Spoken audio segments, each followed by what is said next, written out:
ಧ್ಯಾಯ ಶುಶ್ರೂಷಾ ಕೃಷ್ಣಪೂಜಾರತಂ ಮುನಿಂ ವಿಶ್ವೇಶಮಿಷ್ಟದಂ ವಂದೇ ಪರಿವ್ರಾಟ್ ಚಕ್ರವರ್ತಿನಂ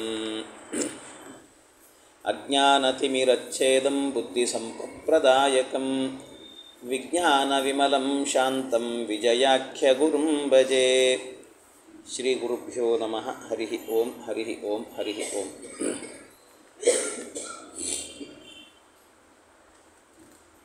ನಿನ್ನೆ ನೋಡಿದಂತೆ 6 ಕೋಣೆಯ ಮೇಲೆ ವರ್ತುಳಾಕಾರವನ್ನು ಚಾರುವಾಗಿ ಬರೆದು ಅದರ ಸುತ್ತಲೂ 8 ವಾರಿಜ ದಳವನ್ನು ರಚಿಸಿ ರಮ್ಯವಾಗಿ 8 ಪದ್ಮಗಳನ್ನು ಬರೆದು ಅದರಲ್ಲಿ ಸೌರಿ, ಸ್ವರ್ಭಾನು, ಗುರು, ಬುಧ, ಶುಕ್ರ, ಚಂದ್ರಮ, ಧಾರಣಿ ಸುತ್ತ, ಕೇತು ಇವರನ್ನೇ ಮಧ್ಯೆ ಹಾರೈಸಿ ಈ ಎಲ್ಲರನ್ನೂ ಕೂಡ ಬರಿಬೇಕು. ಅಂದರೆ ಅಷ್ಟಾಕ್ಷರ ಮಂತ್ರ, ನಾರಾಯಣ ಅಷ್ಟಾಕ್ಷರ ಮಂತ್ರವನ್ನು ಸೇರಿಸಿಕೊಂಡು ಇವರಿವರ ಬಳಿಯಲ್ಲಿ ಓಂಕಾರ ಸಹಿತವಾಗಿ ನಮೋ ನಾರಾಯಣ ಎಂಬೋ ಈರೆರಡು 4 ವರ್ಣಗಳ ಒಂದೊಂದರಲ್ಲಿ ಆರಾಧಿಸಿ ಬರೆದು ಬೀಜಾಕ್ಷರವನ್ನು ಸಾರವನ್ನು ತಿಳಿ 8 ವರ್ಣಮಿಳಿತ ಇದನ್ನು ಈ ರೀತಿ ಬರೀಬೇಕು ಅಂತ ಹೇಳಿದೆ. ಬರೀಬೇಕು ಅಂತ ಹೇಳಿ ಅಂದರೆ ಓಂ ಓಂ ಶನಿ, ಆಮೇಲೆ ಓಂ ನಂ ರಾಹು, ಓಂ ಓಂ ಗುರು, ಓಂ ನಾಂ ಬುಧ, ಓಂ ರಾಂ ಶುಕ್ರ, ಓಂ ಯಂ ಚಂದ್ರ, ಓಂ ನಾಂ ಕುಜ, ಓಂ ಯಂ ಕೇತು. ಸೂರ್ಯ ಮಧ್ಯದಲ್ಲಿದ್ದಾನೆ ಅಂತ ಚಿಂತನೆ ಮಾಡಬೇಕು. ಇದು ಬರೆಯೋದಷ್ಟೇ ಅಲ್ಲದೇನೆ ಜೊತೆಗೆ ಆಮೇಲೆ ತಾರಮಂತ್ರವೇ ಸತ್ಯ ಇದರ ನಿಯಾಮಕ ವಿಶ್ವಮೂರ್ತಿ ಅಂತ ಹೇಳಿದ್ರಿಂದಾಗಿ ಒಂದೊಂದು ಅಕ್ಷರಗಳು ಅಂದರೆ ಓಂಕಾರದಲ್ಲಿ 8 ಅಕ್ಷರ, ಅಕಾರ, ಉಕಾರ, ಮಕಾರ, ಆಮೇಲೆ ನಾದ, ಬಿಂದು, ಘೋಷ, ಶಾಂತ, ಅತಿಶಾಂತ ಅಂತ 8 ಅಕ್ಷರಗಳು. ಆ 8 ಅಕ್ಷರಗಳಿಂದ ಪ್ರತಿಪಾದ್ಯವಾದ ಭಗವಂತನ ಒಂದೊಂದು ರೂಪ ವಿಶ್ವ, ತೈಜಸ, ಪ್ರಾಜ್ಞಾ, ತುರೀಯ, ಆತ್ಮ, ಅಂತರಾತ್ಮ, ಪರಮಾತ್ಮ, ಜ್ಞಾನಾತ್ಮ ಈ ರೂಪಗಳು. ಆಮೇಲೆ ಆ ಒಂದೊಂದು ಅಕ್ಷರಗಳಿಂದಲೂ ಕೂಡ ಅಕ್ಷರ ಸಮಾಮ್ನಾಯದಲ್ಲಿ ಹುಟ್ಟಿರುವ ಅಕ್ಷರಗಳು ಅಂತ ಮೊದಲಿಗೆ ಅಕಾರ ಅಂತ ಹೇಳಿದಾಗ ಅ ಆ ಇ ಉ ಉ ರು ರು ಋ ಲ ಲ ಎ ಐ ಓ ಔ ಅಂ ಅಹ ಈ ಅಕ್ಷರಗಳನ್ನು ಇಟ್ಟುಕೊಳ್ಬೇಕು. ಅದರ ಜೊತೆಗೆ ಶ್ರುತಯ, ಕಾಲಃ, ಲಕ್ಷ್ಮೀ, ಪ್ರಾಣಃ ಅಂತ ಅವರ ಅಭಿಮಾನಿ ದೇವತೆಗಳನ್ನು, ಅದಕ್ಕೆ ಪರಮಾತ್ಮ ನಾರಾಯಣ ಅಂತ ನಿಯಾಮಕನಾಗಿದ್ದಾನೆ ಅಂತ ಇಟ್ಟುಕೊಳ್ಬೇಕು ಅಂತ ಎಲ್ಲ ಹೇಳಿದರು. ಅಂದರೆ ಒಟ್ಟು 8 ಕೋಣೆಗಳನ್ನು ಹೇಳಿದ್ದಾರೆ. 8 ಕೋಣೆಗಳಿಗೂ ಕೂಡ 8 ಹೇಳ್ತಾ ಹೋಗಿದ್ದಾರೆ. ಕೊನೆಯಲ್ಲಿ ಹೇಳಬೇಕಾದ್ರೆ ಕೊನೆಯಲ್ಲಿ ಈ ತ್ವಕ್, ಚರ್ಮ, ಮಾಂಸ, ರುಧಿರ, ಮೇದ, ಮಜ್ಜ, ಅಸ್ಥಿ ಅನ್ನೋದಕ್ಕೆ ಅಲ್ಲಿ ಅಭಿಮಾನಿ ದೇವತೆಗಳನ್ನು ಇಲ್ಲೇನು ಹೇಳಿಲ್ಲ. ಆದರೆ ಆ ಅಭಿಮಾನಿ ದೇವತೆಗಳನ್ನು ಇಟ್ಟುಕೊಳ್ಬೇಕು. ಯಾವ ರೀತಿ ಅಂತಂದರೆ ಅವರನ್ನು ಧಾರಣಿ ಸುತ ಕೇತು ಇವರ ಮಧ್ಯದಲ್ಲಿ ಶ್ರೀರಮಣ ಪರಮಾತ್ಮ ಶಾಂತವೆಂಬುದು ಓಂಕಾರದೊಳಗಿನ ವರ್ಣ ಯವರ್ಗ ಚತುರ್ವಿಧ 6 ಧಾತುಗಳು ತ್ವಕ್ಚರ್ಮ ರಕ್ತಾದಿ ವಾರಿಜ ಮಿತ್ರನ್ನ ಮುಸುಕುವ. ಆಮೇಲೆ ಇಲ್ಲಿ ಹೇಳಲಿಲ್ಲ, ಆದರೆ ಅದಕ್ಕೆ ಇವರನ್ನು ಮರುದೇವತೆಗಳನ್ನು ಹಂಚಬಹುದು 7 ಜನ ಅಂತ. ಯಾಕೆಂದರೆ ತ್ವಕ್, ಚರ್ಮ, ಮಾಂಸ ಅನ್ನುವಂಥದ್ದೇನು ಸಪ್ತಧಾತುಗಳಾದ್ದರಿಂದ 49 ಮರುದೇವತೆಗಳನ್ನು ಕೂಡ 7 ಹಂಚೋದು. ತ್ವಕ್ಕು, ಚರ್ಮ, ಮಾಂಸ, ರುಧಿರ 7 7 7 7 7 7 ಸರ್ತಿ ಹಂಚಿದರೆ ಆಯಿತು. ಈ ರೀತಿಯಲ್ಲಿ ಆ ಮರುದೇವತೆಗಳನ್ನೇ ಅದಕ್ಕೆ ತತ್ವಾಭಿಮಾನಿ ದೇವತೆಗಳು ಅಂತ ಚಿಂತನೆ ಮಾಡಬೇಕು ಅಂತ ಹೇಳಿದ್ದಾರೆ. ಇಷ್ಟೆಲ್ಲ ಚಿಂತನೆ ಆದ ಮೇಲೆ 8 ಕೋಣೆ ಅಂತಾದರೆ ಈಗಾಗಲೇ ಈಗ ಹೇಳಿದ್ದನ್ನು ಬರೀಲಿಕ್ಕೇನೆ ಅಲ್ಲಿ ಜಾಗ ಸಾಕಾಗುವುದಿಲ್ಲ. ಇನ್ನು ನೀವು ಸರಿಯಾಗಿ ಇನ್ನೂ ಚಿಂತನೆ ಮಾಡಬೇಕು ಅಂತ ಇಟ್ಟುಕೊಂಡ್ರೆ ಇನ್ನೂ ಮಾಡಲಿಕ್ಕೆ ಬರ್ತದೆ, ಇನ್ನೂ ಮಾಡಬೇಕು. ಅಲ್ಲಿ ಭಗವಂತನ ಅಣಿಮಾದಿ ಮಹಿಮೆಗಳಿದ್ದಾರೆ. ಅಣಿಮಾದಿ ಸಿದ್ಧಿ ಅಂತ ಹೇಳುತ್ತಾರೆ. ಅಣಿಮಾದಿ ಸಿದ್ಧಿಗಳು ಎಷ್ಟಿದ್ದಾವೆ ಅಂದರೆ 8. ಪರಮಾತ್ಮನ ಅಣಿಮ, ಮಹಿಮ ಇವೆಲ್ಲ ಸಿದ್ಧಿಗಳು ಅಣಿಮ ಒಂದೊಂದು 8 ಕೋಣೆಗಳಿದ್ದಾವೆ. ಆದ್ದರಿಂದ 8 ಕೋಣೆಗಳಲ್ಲೂ ಕೂಡ ಪರಮಾತ್ಮನ ಸಿದ್ಧಿಗಳಿವೆಲ್ಲವೂ ಕೂಡ ಅಂತ ಅವನ ಅಣಿಮನೂ ಆಗ್ತಾನೆ, ಮಹಿಮನೂ ಆಗ್ತಾನೆ ಅಂತ ಅಂದ್ಕೊಂಡು ಅಣಿಮ, ಮಹಿಮ, ಲಘಿಮ, ಪ್ರಾಪ್ತಿ, ಪ್ರಾಕಾಶ್ಯ, ಈಶಿತ್ವ, ವಶಿತ್ವ ಮತ್ತು ಪ್ರಾಕಾಮ್ಯ ಅಂತ ಈ 8 ಮಹಿಮೆಗಳಿದ್ದಾವೆ ಅಂತ ಅದನ್ನು ಚಿಂತನೆ ಮಾಡಲಿಕ್ಕೆ ಬರ್ತದೆ. 8 ಅದನ್ನು ಬರೀಬಹುದು ಮತ್ತೆ ಬೇಕಾದ್ರೆ. ಅದು ಅಷ್ಟೇ ಅಲ್ಲ, ಅದರ ಜೊತೆಗೆ ಇನ್ನು 8 ವಿಧವಾದಂಥ ವಿವಾಹಗಳ ವ್ಯವಸ್ಥೆ ಮಾಡಿದ್ದಾನೆ ಪರಮಾತ್ಮ. 8 ವಿವಾಹಗಳ ವ್ಯವಸ್ಥೆ. ಒಂದು ಬ್ರಾಹ್ಮ ವಿವಾಹ, ದೈವ ವಿವಾಹ, ಆರ್ಷ ವಿವಾಹ, ಪ್ರಾಜಾಪತ್ಯ ವಿವಾಹ, ಗಾಂಧರ್ವ ವಿವಾಹ, ಆಸುರ ವಿವಾಹ, ರಾಕ್ಷಸ ವಿವಾಹ, ಪೈಶಾಚ ವಿವಾಹ ಅಂತ ಆ 8 ವಿಧವಾದಂಥ ವಿವಾಹಗಳು. ಅದಕ್ಕೆಲ್ಲ ನಿಯಾಮಕನಾದವನು ಭಗವಂತನೇ, ಪರಮಾತ್ಮನೇ ಇದ್ದಾನೆ. 8 ರೂಪಗಳಿಂದ ಪರಮಾತ್ಮ ಇರ್ತಾನಂತೆ. ಅದರಲ್ಲಿ ಮೊದಲು 4 ವಿವಾಹಗಳನ್ನು ಹೇಳಿದರು. ಬ್ರಾಹ್ಮ, ದೈವ, ಆರ್ಷ, ಪ್ರಾಜಾಪತ್ಯ ಅಂತ 4 ವಿವಾಹಗಳೇನಿದ್ದಾವೆ, ಈ ವಿವಾಹಗಳನ್ನು ಹಿರಿಯರೇ ನಿಂತು ಗಂಡು ಹೆಣ್ಣನ್ನು ನೋಡಿ ಇದು ಒಪ್ಪಂದ ಮಾಡಿ ಮದುವೆ ಮಾಡಿದರು ಅಂತಾದರೆ ಇದು 4ರಲ್ಲಿ ಸೇರುತ್ತದೆ. ಹಿರಿಯರು ನಿಂತು ಮಾಡುವಂಥ ವಿವಾಹ ಅಂತ ಹೇಳ್ತಾರೆ. ಇದು ಈ ಬ್ರಾಹ್ಮ ವಿವಾಹ, ದೈವ ವಿವಾಹ, ಆರ್ಷ ವಿವಾಹ, ಪ್ರಾಜಾಪತ್ಯ ಅಂತ. ಇನ್ನು 5ನೇದಿದೆ ಗಾಂಧರ್ವ ಅಂತ ಒಂದು ವಿವಾಹ ಇದೆ. ಆ ಗಾಂಧರ್ವ ವಿವಾಹ ಅಂತ ಹೇಳಿದರೆ ಗಂಡು ಮತ್ತು ಹೆಣ್ಣು ಈ ಎರಡೂ ಕೂಡ ಪರಸ್ಪರ ಪ್ರೀತಿಸಿ ಮದುವೆ ಮಾಡಿಕೊಂಡ್ರು ಅಂತಾದರೆ ಅದನ್ನು ಗಾಂಧರ್ವ ವಿವಾಹ ಅಂತ ಕರೀತಾರೆ. ಹೀಗೆ ಗಾಂಧರ್ವ ವಿವಾಹ ಎನ್ನುವಂಥದ್ದು. ಇನ್ನೊಂದಿದೆ, ಅದು 6ನೇದ್ದು ಆಸುರ ವಿವಾಹ ಅಂತ ಹೇಳುತ್ತಾರೆ. ಆಸುರ ವಿವಾಹ ಅಂತ ಹೇಳಿದರೆ ಹೆಣ್ಣಿನ ಕಡೆಯವರು ಇರ್ತಾರೆ. ಆ ಹೆಣ್ಣಿನ ಕಡೆಯವರಿಗೆ ದುಡ್ಡಿನ ಆಮಿಷವನ್ನು ಒಡ್ಡೋದು, ದುಡ್ಡು ಕೊಡ್ತೇವೆ ಅಂತ ಹೇಳೋದು. ಅದಕ್ಕೆ ದುಡ್ಡಿನ ಆಮಿಷಕ್ಕೆ ಪ್ರಲೋಭನೆಗೆ ಒಳಗಾಗಿ ಆ ಹೆಣ್ಣು ಕೊಟ್ಬಿಡೋದು, ಮದುವೆ ಮಾಡಿ ಕೊಟ್ಬಿಡ್ತಾರೆ. ಹೀಗೆ ಮಾಡ್ತಾರಲ್ಲ, ಇದನ್ನೇನಂತ ಕರೀತಾರೆ ಅಂದರೆ ಆಸುರ ವಿವಾಹ ಅಂತ ಕರೀತಾರೆ. ಆಸುರ ವಿವಾಹ ಅಂತ. ಇನ್ನು ಕೊನೆಯದ್ದು 2 ಇದೆ, ರಾಕ್ಷಸ ಮತ್ತು ಪೈಶಾಚ ಅಂತ ವಿವಾಹಗಳು. ಈ ವಿವಾಹಕ್ಕೆ ಹೆಣ್ಣು ಒಪ್ಪಬೇಕು ಅಂತಿಲ್ಲ, ಬಲಾತ್ಕಾರದಿಂದ ಮದುವೆ ಮಾಡೋದು. ಹೀಗೆ ಬಲಾತ್ಕಾರದಿಂದ ಮದುವೆ ಮಾಡಿದರೆ ಅದು ರಾಕ್ಷಸ ಪೈಶಾಚ ಅಂತ ಕರೀತಾರೆ. ಹೀಗೆ 8 ವಿಧವಾದಂಥ ವಿವಾಹಗಳಿದ್ದಾವೆ. ಅದನ್ನು ಕೂಡ ಬರೀಲಿಕ್ಕೆ ಬರ್ತದೆ. 8 ವಿವಾಹ ಅಂತಲೂ ಕೂಡ ಬರೀಬಹುದಂತೆ. ಈ ರೀತಿ ಬರಲಿಕ್ಕೆ ಬರ್ತದೆ ಅಂತ ಅದನ್ನು ಹೇಳಿದ್ದಾರೆ. ಇನ್ನೂ ನೀವು 8 ಅನ್ನೋದನ್ನು ವಿಚಾರ ಮಾಡೋದಾದರೆ ಭಗವಂತನ ಸೃಷ್ಟ್ಯಾದಿಗಳು 8. ಸೃಷ್ಟ್ಯಾದಿಗಳು 8. ಹಾಗಾಗಿ ಭಗವಂತನ ಸೃಷ್ಟಿ ಮೊದಲಾದ 8 ಸೃಷ್ಟ್ಯಾದಿ ಅಷ್ಟಕರ್ತೃತ್ವಂ ಅಂತ ಭಗವಂತನಿಗೆ ಹೇಳ್ತೀವಿ. ಸೃಷ್ಟಿ, ಸ್ಥಿತಿ, ಸಂಹಾರ, ನಿಯಮನ, ಜ್ಞಾನ, ಅಜ್ಞಾನ, ಬಂಧ, ಮೋಕ್ಷ ಅಂತ 8 ಏನು ಈ ಅಷ್ಟಕರ್ತೃತ್ವ ಎನ್ನುವುದು ಭಗವಂತನಿಗಿದೆ. ಇದನ್ನೆಲ್ಲ ಅದಕ್ಕೆಲ್ಲ ನಿಯಾಮಕನಾಗಿ ಪರಮಾತ್ಮನೇ ಮಾಡ್ತಾನೆ ಅಂತ ಅವನು ಕೊಡುವಂಥದ್ದು ಇದೆಲ್ಲ ಅಂತ ಅದನ್ನು 8 ಕೋಣೆಯಲ್ಲಿ ಚಿಂತನೆ ಮಾಡಲಿಕ್ಕೆ ಬರ್ತದೆ. ಇನ್ನಷ್ಟೇ ಅಲ್ಲ, ಮತ್ತೆ ಭಗವಂತನದ್ದೇ ವಿಶ್ವಾದಿ 8 ರೂಪ ಅಲ್ಲದೇನೆ ಮತ್ತೊಂದು 8 ರೂಪ ಇದೆ ಪರಮಾತ್ಮನದ್ದು. ಕೃಷ್ಣ, ರಾಮ, ನರಸಿಂಹ, ವರಾಹ, ವಿಷ್ಣು, ಪರಂಜ್ಯೋತಿ, ಪರಂಬ್ರಹ್ಮ, ವಾಸುದೇವ ಅಂತ 8 ರೂಪಗಳಿದ್ದಾವೆ. ಅದನ್ನು ಬರೀಬೋದು. ಅದು ಅಷ್ಟೇ ಅಲ್ಲ, ಜೊತೆಗೆ 8 ಅಂತ ಹೇಳಿದಾಗ 8 ವೇದಗಳನ್ನು ಬರೀಲಿಕ್ಕೆ ಬರ್ತದೆ. 8 ವೇದ ಅಂದರೆ ಋಗ್ವೇದ, ಯಜುರ್ವೇದ, ಸಾಮವೇದ, ಅಥರ್ವವೇದ ಅಂತ ಇವು 4 ಅಪೌರುಷೇಯವಾದಂಥ ವೇದಗಳು. ಪೌರುಷೇಯವಾದಂಥ ವೇದ ಅಂತ ಹೇಳಿದರೆ ಪಂಚರಾತ್ರ, ರಾಮಾಯಣ, ಮಹಾಭಾರತ, ಪುರಾಣಗಳು ಅಂತ ಇವು 4. ಅಂದರೆ 8 ವೇದಗಳು ಅಂತ ಇಟ್ಟುಕೊಂಡು ಅದನ್ನು ಕೂಡ ಬರೀಲಿಕ್ಕೆ ಬರ್ತದೆ. ಇನ್ನು ಭಗವಂತನ ಸೃಷ್ಟಿ ಅಂದರೆ ಸೃಷ್ಟ್ಯಾದಿ ಅಷ್ಟಕರ್ತೃತ್ವ ಅನ್ನೋದು ಒಂದಾಯಿತು. ಭಗವಂತನ ಸೃಷ್ಟಿಗಳಲ್ಲೂ 8 ವಿಧವಾದ ಸೃಷ್ಟಿಗಳಿದ್ದಾವೆ ಅಂತ. ಮತ್ತೆ ಅದು 8 ವಿಧವಾದ ಸೃಷ್ಟಿ ಪರಮಾತ್ಮ ಮಾಡಿದ್ದು ಯಾವುದು ಅದನ್ನು 8 ಅಂತ ಬರೀಬಹುದು. ಮತ್ತೆ ಅದನ್ನು 8. ಅದು 8 ಅಂದರೆ ದೇವ, ದಾನವ, ಗಂಧರ್ವ, ರಾಕ್ಷಸ, ಪಿಶಾಚ, ಮನುಷ್ಯ ಮತ್ತು ತಿರ್ಯಜ್ಜಂತು ಅಂತ ಹೀಗೆ 8 ಜನನ್ನ 8 ಬರೀಲಿಕ್ಕೆ ಬರುತ್ತದಂತೆ. ಸೃಷ್ಟ್ಯಾದಿ ಅಷ್ಟಕರ್ತೃತ್ವ ಅಂತನ್ನೋದು ಒಂದು. ಇದು ಸೃಷ್ಟಿನೇ 8 ವಿಧವಾಗಿರುವಂಥದ್ದು ಅಂತ ಈ ರೀತಿ ಬರಿಬೋದು. ಹೀಗೆ ಅನೇಕ ರೀತಿಯಲ್ಲೂ ಕೂಡ ಪರಮಾತ್ಮನ ಒಂದೊಂದು ಗುಣಗಳನ್ನು ಚಿಂತನೆ ಮಾಡಲಿಕ್ಕೆ ಅದನ್ನೆಲ್ಲ 8 ಅನ್ನುವಂಥ ಕಮಲದಲ್ಲಿ ಬರೀಲಿಕ್ಕೆ ಬರ್ತದೆ. ಹಿಂದೆ ಹೇಳಿದ 6 ಅನ್ನುವ ಕಮಲದಲ್ಲೂ ಕೂಡ ಇನ್ನೂ ಚಿಂತನೆ ಮಾಡ್ಬೋದು. ನಾವು ಇನ್ನೂ ಚಿಂತನೆ ಮಾಡಲಿಕ್ಕೆ ಬರ್ತದೆ. ಏನು ಅಂದರೆ ಪರಮಾತ್ಮ ಅವನು ಮನುಷ್ಯರನ್ನು ಸೃಷ್ಟಿ ಮಾಡಿದಾಗ 8 ವಿಕಾರಗಳಿದೆ ಅಂತ ಹೇಳುತ್ತಾರೆ. ಅಸ್ತಿ, ಜಾಯತೆ, ವರ್ಧತೆ, ವಿಪರಿಣಮತೆ, ಪರಿಣಮತೆ, ನಶ್ಯತಿ ಅಂತ ಹೀಗೆ 6 ವಿಧವಾದದ್ದು. ಅದು ಷಡ್ದಲ ಕಮಲದಲ್ಲಿರುವಂಥದ್ದು. ಅಂದರೆ ಹಿಂದಿಂದ ಹೇಳಿದ್ದು ಷಡ್ದಲ ಕಮಲದಲ್ಲೂ ಕೂಡ ವಿಚಾರ ಮಾಡಲಿಕ್ಕೆ ಬರ್ತದೆ. ಇದು ಆ ಷಡ್ದಲ ಕಮಲದಲ್ಲಿ ಮತ್ತು ಇನ್ನೂ ಕೆಲವಿದ್ದಾವೆ, ಅದನ್ನು ಹೇಳಲಿಕ್ಕೆ ಬರ್ತದೆ. ಬೇಕಾದಷ್ಟಿದ್ದಾವೆ, ಅಂತೂ ಇಷ್ಟು ಸಾಕು. ಇದೆಲ್ಲವೂ ಕೂಡ ಈ ರೀತಿ ಚಿಂತನೆ ಮಾಡುತ್ತಾ ಹೋದರೆ ಆ ಕಮಲಗಳು ಬಹಳ ದೊಡ್ಡದಾಗಬೇಕಾಗ್ತದೆ. ಅದರಲ್ಲೆಲ್ಲ ಬರೀತಾ ಹೋದರೆ ಒಂದೊಂದನ್ನು ಕೂಡ ಅಂತೂ ಇದನ್ನು ಚಿಂತನೆ ಮಾಡಬಹುದು ಅನ್ನುವಂಥದ್ದನ್ನು ಅಲ್ಲಿ ಹೇಳಿದ್ದಾರೆ.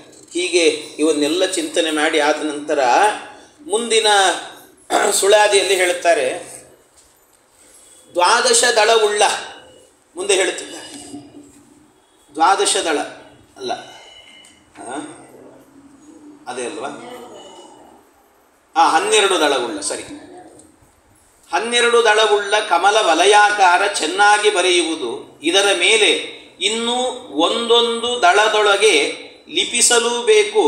ಮನ್ನಿಪುದು ಜ್ಞಾನಿಗಳು ಬಾಲಬೋಧ. ಮುನ್ನಾದಿ ದಳದಲ್ಲಿ ಮೇಷರಾಶಿಯ ಬರೆದು ಬಿನ್ನಣದಿ ಓಂ ಓಂ ಇದಕ್ಕೆ ಕೇಶವಮೂರ್ತಿ. ಮತ್ತೇನು ಮಾಡಬೇಕು ಅಂತಂದರೆ, ಒಂದು ವಲಯಾಕಾರವನ್ನು ಬರೆದಿದ್ವಿ, ಅದರ ಮೇಲೆ ಏನು ಮಾಡಬೇಕು ಮತ್ತೆ ಅಂತಂದರೆ 12 ದಳಗಳಿರುವಂಥ ಕಮಲವನ್ನು ಬರೀಬೇಕು. 12 ದಳಗಳು, 12 ದಳಗಳಿರುವಂಥ ಕಮಲವನ್ನು, ಆ ವಲಯಾಕಾರವನ್ನು ಸುತ್ತಿ ಅದರ ಮೇಲೆ 12 ದಳ ಇರುವಂತಹ ಕಮಲವನ್ನು ಬರೀಬೇಕು. ಆ 12 ದಳ ಇರುವಂಥ ಕಮಲವನ್ನು ಚೆನ್ನಾಗಿ ಬರೆಯುವುದು. ಇದರ ಮೇಲೆ ಇನ್ನೂ ಒಂದೊಂದು ದಳಗಳೊಳಗೆ ಲಿಪಿಸಬೇಕು. ಇಲ್ಲಿ ಒಳಗಡೆ ಏನು ಮಾಡಬೇಕಂತೆ, ಇದರ ಒಳಗೆ ಲಿಪಿಸಬೇಕು, ಬರಿಬೇಕು ಅಂತ ಹೇಳ್ತಿದ್ದಾರೆ. ಏನನ್ನು ಬರಿಬೇಕು ಅಂತಂದರೆ, ಮನ್ನಿಪುದು ಜ್ಞಾನಿಗಳು ಬಾಲಬೋಧ ಮುನ್ನಾದಿ ದಳದಲ್ಲಿ ಮೇಷರಾಶಿಯ ಬರೆದು, ಮೇಷರಾಶಿಯನ್ನು ಬರಿಬೇಕು. ಮೊದಲು ಮೇಷ ಅಂತ ಒಂದು ರಾಶಿಯನ್ನು ಬರಿಬೇಕು.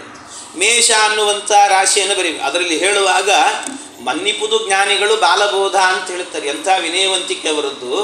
ಮನ್ನಿಪುದು ಅಂದರೆ ಏನೋ ಸಣ್ಣ ಹುಡುಗ ನಾನು ಹೇಳ್ತಿದ್ದೀನಿ, ಬಾಲಬೋಧ ಇದೆಲ್ಲವೂ ಕೂಡ. ಆದರೂ ಜ್ಞಾನಿಗಳು ನೀವೆಲ್ಲರೂ ಕೂಡ ಏನಾದರೂ ದೋಷ ಇದ್ದರೆ ಮನ್ನಸರಿ ಅಂತ ಹೇಳ್ತಾರೆ. ಏನೋ ಹೇಳ್ತಿದ್ದೀನಿ, ಮತ್ತೆ ನೀವು ಕೇಳ್ತಿದ್ದೀನಿ ಅಂತ ಹೇಳ್ತಿದ್ದೀನಿ ಅಂತ ಹೇಳ್ತಾರೆ ಪಾಪದಾಸರು. ಅಷ್ಟು ಮನ್ನಿಪುದು ಜ್ಞಾನಿಗಳು ಬಾಲಬೋಧ. ಮುನ್ನಾದಿ ದಳದಲ್ಲಿ ಅಂದರೆ ಮೇಲುಗಡೆ ಇರುವಂಥ ದಳದಲ್ಲಿ ಆಗಬೇಕಾದ್ರೆ ಅಲ್ಲಿ ಬರಿಬೇಕಂತೆ. ಏನು ಅಂತಂದರೆ, ಅಲ್ಲಿ ಮೇಷ ಅನ್ನುವಂಥ ರಾಶಿಯನ್ನು ಬರಿಬೇಕಂತೆ. ಮೇಷ ಅಂತ ರಾಶಿ ಬರಿಬೇಕು. ಬಿನ್ನಣದಿ ಓಂ ಓಂ ಇದಕ್ಕೆ ಕೇಶವಮೂರ್ತಿ ಅಂತ ಹೇಳಿದರು. ಆಮೇಲೆ ಏನು ಮಾಡಬೇಕಂತೆ ಅಂದರೆ, ಈಗ ಎಷ್ಟು ದಳಗಳು ಸಿಕ್ಕವು ನಮಗೆ? 12 ದಳಗಳು ಸಿಕ್ಕಿದ್ದಾರೆ. 12 ದಳ ಅಂತಂದರೆ 12 ಅಕ್ಷರಗಳಿರುವಂಥ ಮಂತ್ರವನ್ನು ತಗೊಳ್ಬೇಕು. ಈಗ ಮತ್ತೆ 12 ಅಕ್ಷರಗಳಿರುವಂಥ ಮಂತ್ರ ಅಂತಂದರೆ ವಾಸುದೇವ ದ್ವಾದಶಾಕ್ಷರ ಮಂತ್ರ. ಆ ವಾಸುದೇವ ದ್ವಾದಶಾಕ್ಷರ ಮಂತ್ರವನ್ನು ತಗೊಳ್ಬೇಕು. ಆ ವಾಸುದೇವ ದ್ವಾದಶಾಕ್ಷರ ಮಂತ್ರದಲ್ಲಿ ಅಲ್ಲಿ ಆಗಬೇಕಾದ್ರೆ ಮೊದಲಿಗೆ ವಾಸುದೇವ ದ್ವಾದಶಾಕ್ಷರದಲ್ಲೂ ಹಾಗೆ ಅಲ್ಲಿ ಓಂಕಾರ ಎನ್ನುವುದು ಮಂತ್ರದ ಒಳಗೆ ಸೇರುತ್ತದೆ. ಒಂದು ಓಂಕಾರ ಎನ್ನುವುದು ಮಂತ್ರದೊಳಗೆ ಓಂ ನಮೋ ಭಗವತೆ ವಾಸುದೇವಾಯ ಅಂತ.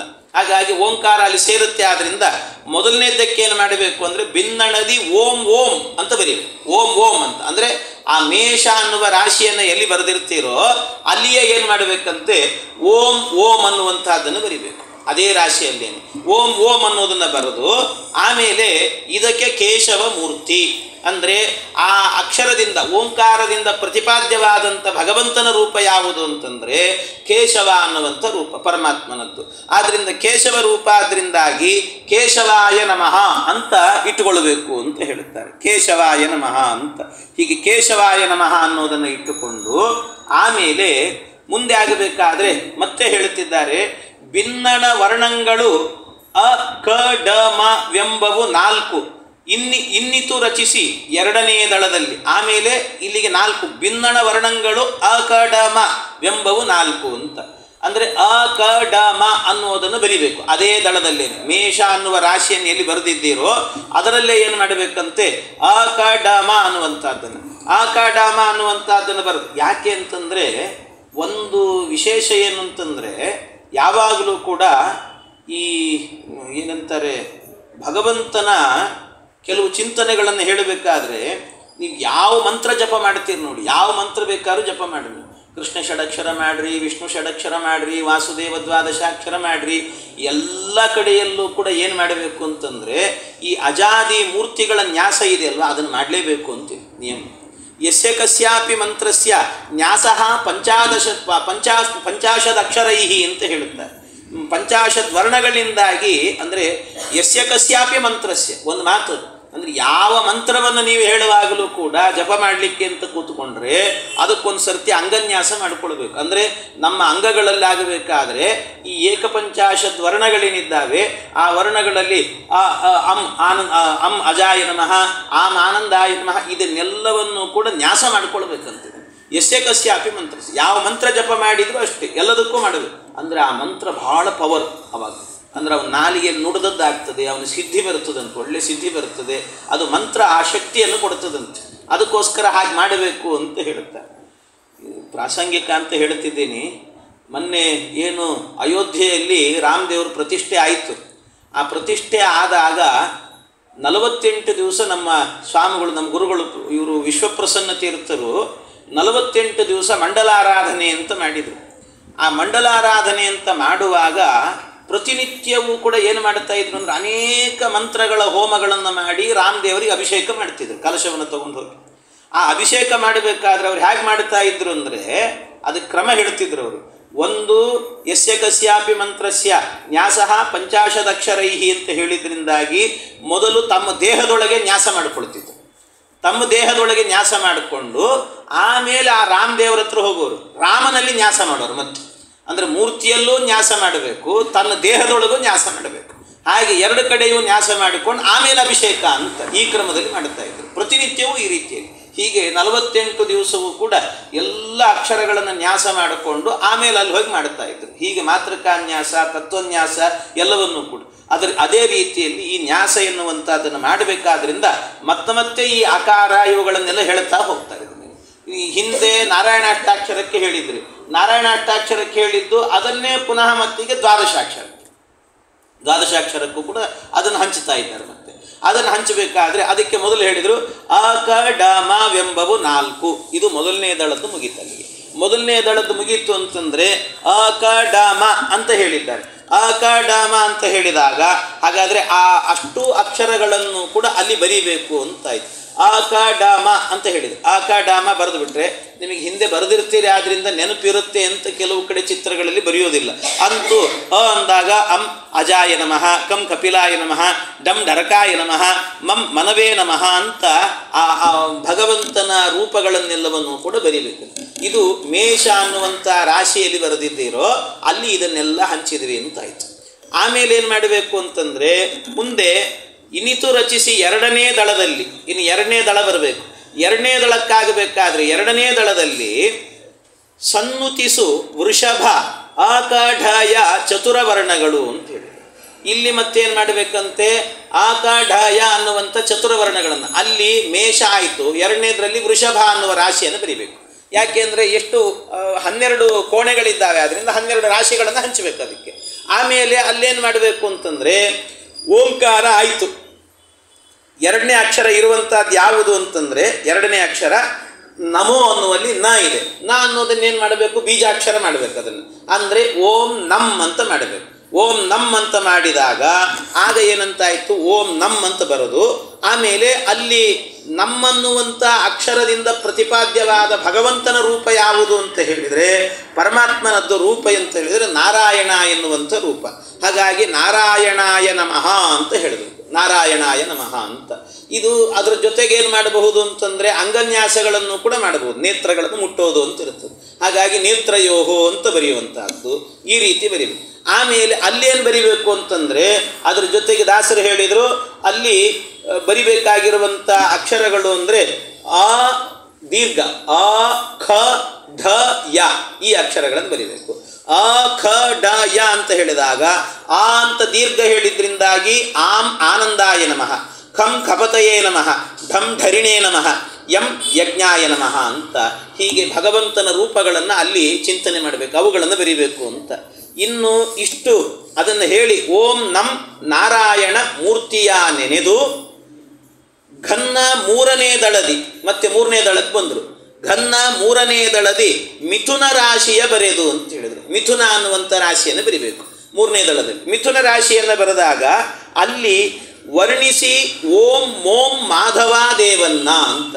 ಓಂ ಮೋಂ ಯಾಕೆ ಅಂದರೆ ಓಂ ನಮೋ ಭಗವತೆ ಅನ್ನುವಾಗ ಓಂ ನ ಆದಮೇಲೆ ಮೋ ಬಂದಿದೆ. ಹಾಗಾಗಿ ಮೋ ಅನ್ನೋದಕ್ಕೆ ಬೀಜಾಕ್ಷರವನ್ನು ಮಾಡಿದರೆ ಅದನ್ನು ಮೋಮ್ ಅಂತ ಆಗುತ್ತೆ. ಹಾಗಾಗಿ ಓಂ ಮೋಂ ಅಂತ ಬರೋದು.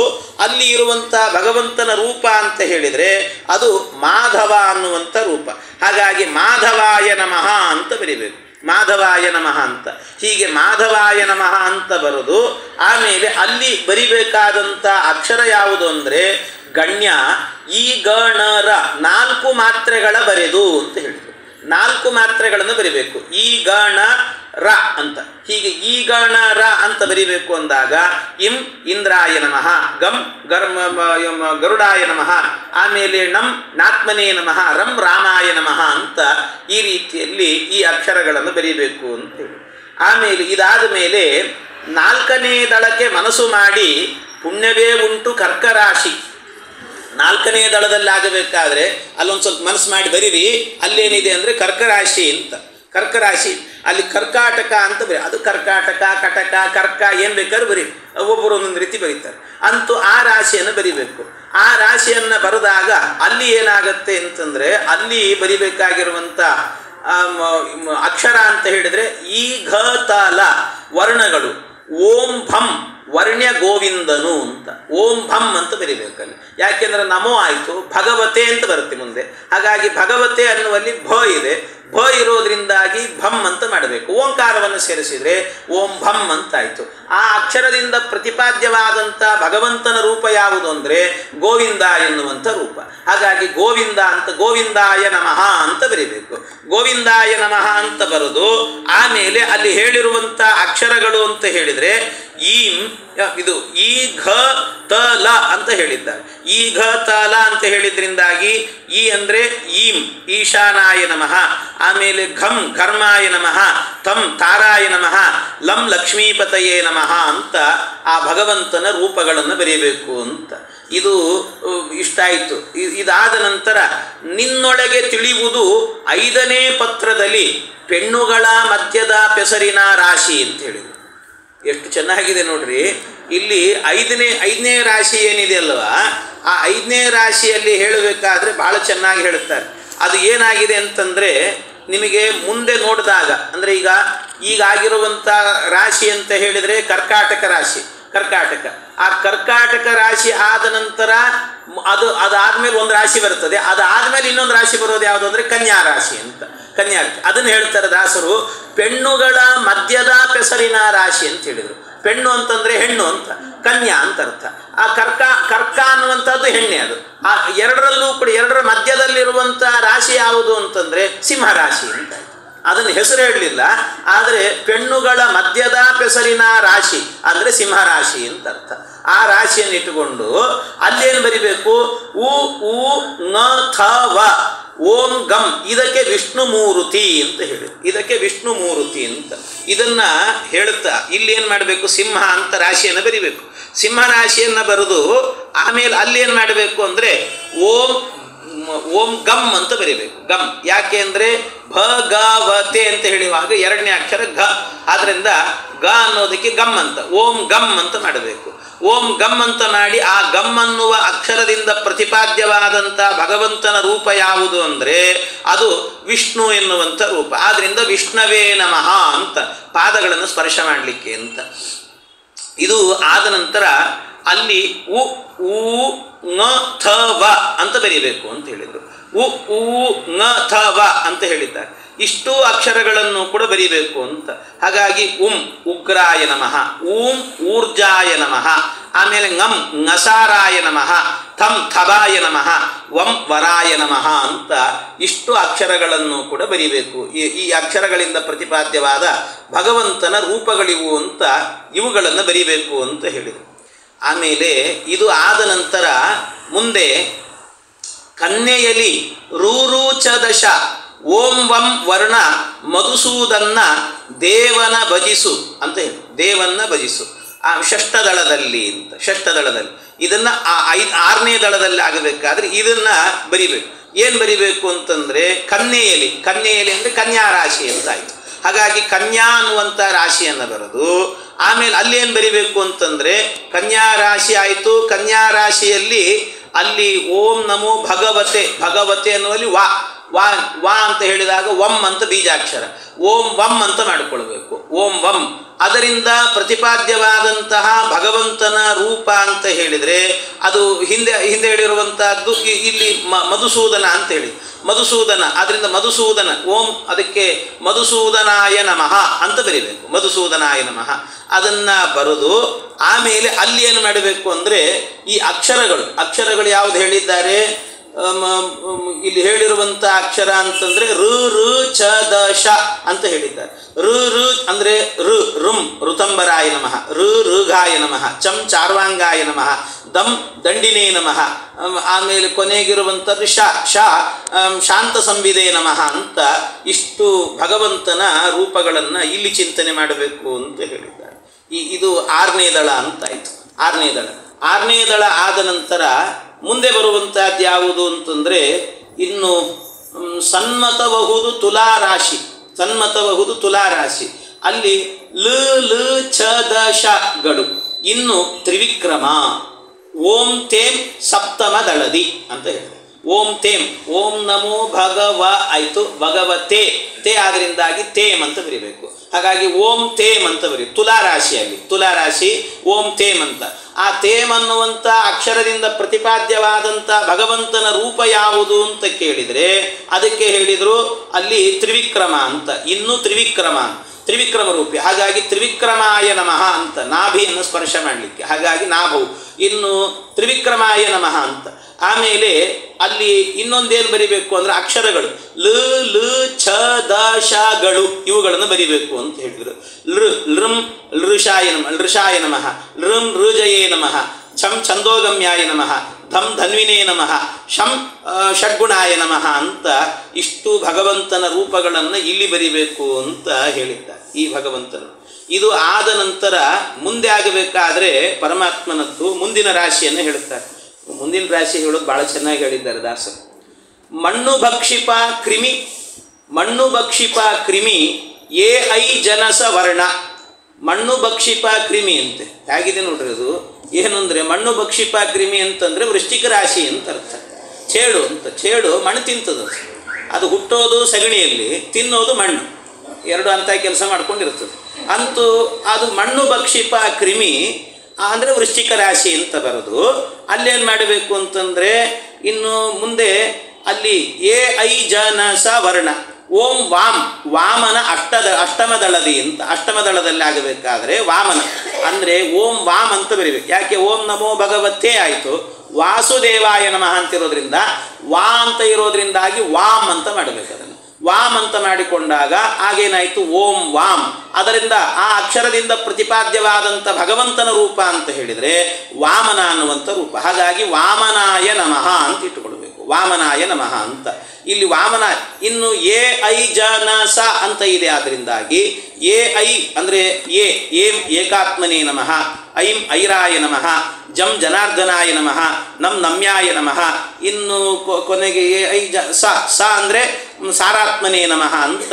ಹೀಗೆ ಭಗವಂತನ ಈ ರೂಪಗಳನ್ನು ಅಲ್ಲಿ ಚಿಂತನೆ ಮಾಡಬೇಕು ಅಂತ ಇಷ್ಟು ರೂಪಗಳನ್ನು ಹೇಳಿ. ಇದು ಆದ ನಂತರ ಮುಂದಿನ ರಾಶಿ ಅಂತ ಹೇಳಿದರೆ ಇನ್ನು ಮುಂದೆ ಹೇಳುತ್ತಾರೆ ಹೊನ್ನಿನಂಥ ಮಾತು ಧನುರಾಶಿ. ಹೊನ್ನಿನಂಥ ಮಾತು ಧನುರಾಶಿ ಲಿಪಿಸೆ ಪನ್ನ ಓ ಜಪಹ ಓಂ ಸುಂ ಶ್ರೀಧರ. ಇನ್ನು ನೋಡು ಪತ್ರ ನವಮದಳ ಅಂತ. ಇನ್ನು ನವಮದಳದಲ್ಲಿ ಆಗಬೇಕಾದ್ರೆ ಅಲ್ಲೇನು ಮಾಡಬೇಕು ಅಂತಂದರೆ ಈ ಬಂಗಾರದಂಥ ಮಾತು ಹೇಳ್ತೀನಿ ಕೇಳು. ಅಲ್ಲಿ ಧನು ಅಂತ ಬರಿ ಅಂತೇಳಿ. ಧನು ಅಂತ, ಧನುರಾಶಿ ಅಂತ, ಧನುಸ್ಸು ಅಂತ ಬರೆದುಬಿಟ್ಟು ಅಲ್ಲೇನು ಮಾಡಬೇಕು ಓಂ ಸುಂ.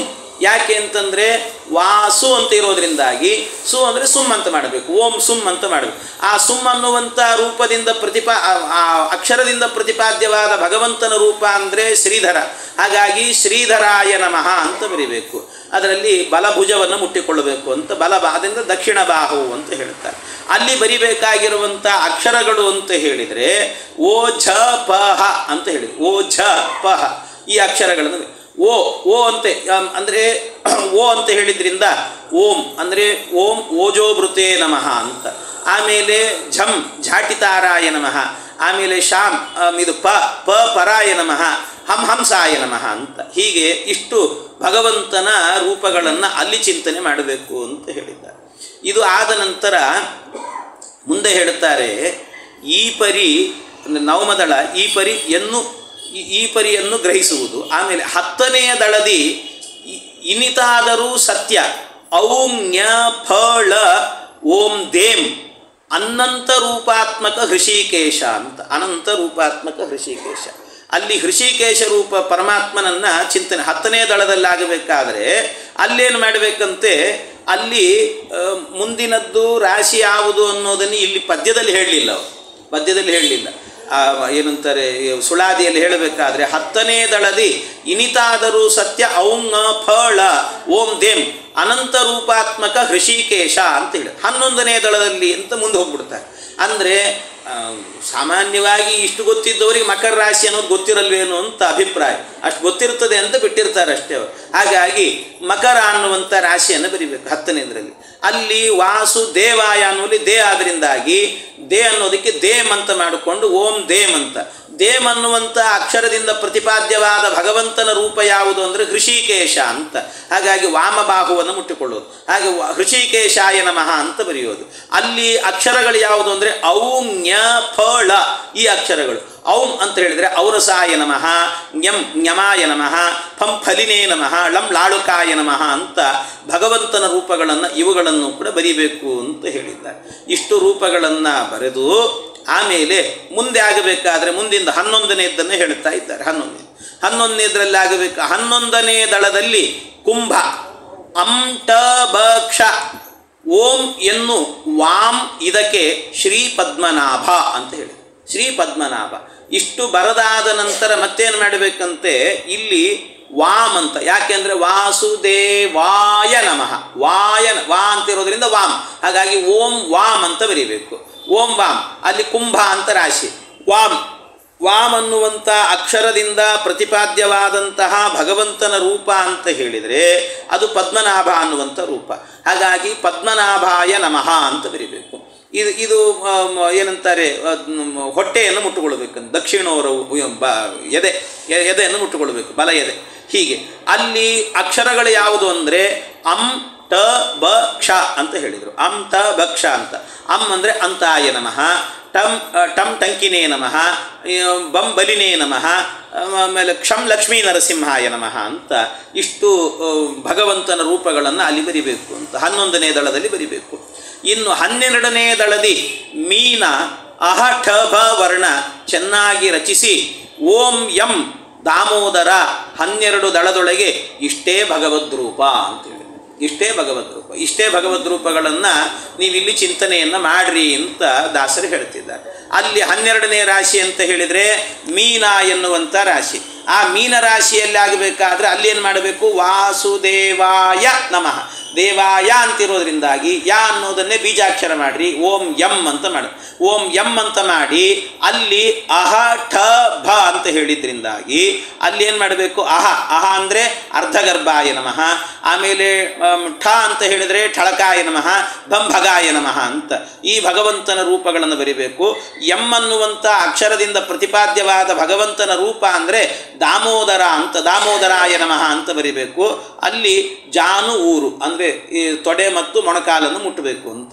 ಇಷ್ಟು ಇದನ್ನೆಲ್ಲವನ್ನು ಕೂಡ ಬರೆದು ಇದಾದ ನಂತರ ಮತ್ತೆ ಹೇಳ್ತಾರೆ ದಾಸರು, ಚೆನ್ನಾಗಿ ರಚಿಸಿ ಓಂ ಯಂ ದಾಮೋದರ 12 ದಳದೊಳಗೆ ಇಷ್ಟೇ ಭಗವದ್ರೂಪ ಅಂತ ಹೇಳಿದರು. 12 ಮಾತೃಕೆಯ ಕೂಡಿಸಲು ಓಂ ನಮೋ ಭಗವತೆ ವಾಸುದೇವಾಯ ಪ್ರಸನ್ನ ದೇವನ್ನ ನೋಡಿ ಏಕಪಂಚಾಶದ್ವರ್ಣ ಒಂದೊಂದರಲ್ಲಿ ಹಂಚಿ ಹಾಕಿ 12 ರಾಶಿಗಳ ಬರೆದು ಸ್ತುತಿಸಿ ಧನ್ಯನಾಗಲೋ ಮುಂದೆ ದಳದ ಸಂಧಿಗಳಲ್ಲಿ ಅಂತ ಇನ್ನೂ ಹೇಳಿದ್ದಾರೆ. ನೋಡಿ ಎಷ್ಟು ಹೇಳಿದ್ದಾರೆ ಅಂದರೆ ಇದರಲ್ಲಿ ಇಷ್ಟನ್ನು ಕೂಡ ನೀವು 12ರಲ್ಲೂ ಕೂಡ ಹಂಚಿ ಮಾಡಿದ್ರಿ ಅಂತ ಆದರೆ ಆಗ ಏನಾಯಿತು ಅಂತಂದರೆ ಒಟ್ಟು ಆಗಿರುವಂಥ ಶಬ್ದಗಳೆಲ್ಲ ಸೇರಿದರೆ ಏನಾಗುತ್ತೆ ಅಂದರೆ ಓಂ ನಮೋ ಭಗವತೆ ವಾಸುದೇವಾಯ ಅಂದರೆ ವಾಸುದೇವ ದ್ವಾದಶಾಕ್ಷರವನ್ನು ಚಿಂತನೆ ಮಾಡಿದಂತೆ ಆಯಿತು ಅಂತ ಹೇಳಿದರು. ವಾಸುದೇವ ದ್ವಾದಶಾಕ್ಷರವನ್ನು ಚಿಂತನೆ ಮಾಡಿದರು. ವಾಸುದೇವ ದ್ವಾದಶಾಕ್ಷರವನ್ನು ಚಿಂತನೆ ಮಾಡಿದ್ರಿಂದಾಗಿ ಅಂದರೆ ಆ ಭಗವಂತನ ರೂಪಗಳು ಕೇಶವಾದಿ 12 ರೂಪಗಳು ಸಿಕ್ಕುವಲ್ಲ. ಆ ಕೇಶವಾದಿ 12 ರೂಪಗಳು ಸಿಕ್ಕಿದ್ದಾವೆ, ಅವುಗಳ ಚಿಂತನೆ ಮಾಡಿದ್ದೇವೆ. ಇದರ ಜೊತೆಗೆ ಇನ್ನೂ ಏನು ಮಾಡ್ಬೋದು, 12 ಅಂದಾಗ ಇನ್ನೂ 12 ಸೇರಿಸ್ಕೊಳ್ಬೋದು. ಮತ್ತೆ ಭಾಗವತದಲ್ಲಿರುವ ಸ್ಕಂದಗಳೆಷ್ಟು, 12 ಸ್ಕಂದ. ಹಾಗಾಗಿ ಒಂದೊಂದು ಸ್ಕಂದವೂ ಕೂಡ ಭಗವಂತನ ಒಂದೊಂದು ಅವಯವಗಳು ಅಂತ ಚಿಂತನೆ ಮಾಡುತ್ತಾರೆ. ಹಾಗಾಗಿ ಭಗವಂತನ ಅವಯವಗಳಾದ್ರಿಂದಾಗಿ ಒಂದೊಂದು ಸ್ಕಂದಗಳನ್ನು ಕೂಡ ಒಂದೊಂದು ಅವಯವ ಅಂತ ಚಿಂತನೆ ಮಾಡಬೇಕು. ಪರಮಾತ್ಮನ ಅಂದರೆ ಸಮಗ್ರ ಭಾಗವತವೂ ಕೂಡ ಈ 12ರಲ್ಲಿ ಇದೆ ಅಂತ ಚಿಂತನೆ ಮಾಡಬೇಕು. ಆಮೇಲೆ 12 ಅಂತ ಹೇಳಿದ್ದಾರೆ. 12 ಅಂತ ಹೇಳಿದ್ರಿಂದಾಗಿ ಮಧ್ವಾಚಾರ್ಯರು ರಚನೆ ಮಾಡಿರುವಂಥ 12 ಸ್ತೋತ್ರ ಅಂತಿದೆ. 12 ಸ್ತೋತ್ರಗಳು. ಆ 12 ಸ್ತೋತ್ರದಿಂದಲೂ ಭಗವಂತನ ರೂಪಗಳನ್ನು ಪ್ರತಿಪಾದನೆ ಮಾಡಿದ್ರು. ಆ 12 ಸ್ತೋತ್ರಗಳನ್ನು ಬರೆಯೋದು ಈ ರೀತಿಯಲ್ಲಿ ಎಲ್ಲ ಬರೀತಾ ಹೋಗ್ಬೋದು. ಈ ರೀತಿಯಲ್ಲಿ ಹೀಗೆ ಮಾಡುತ್ತಾ ಪ್ರಸನ್ನ ದೇವನ್ನ ನೋಡಿ ಏಕಪಂಚಾಶದ್ವರ್ಣ ಒಂದೊಂದರಲ್ಲಿ ಹಂಚಿ ಅಂತ.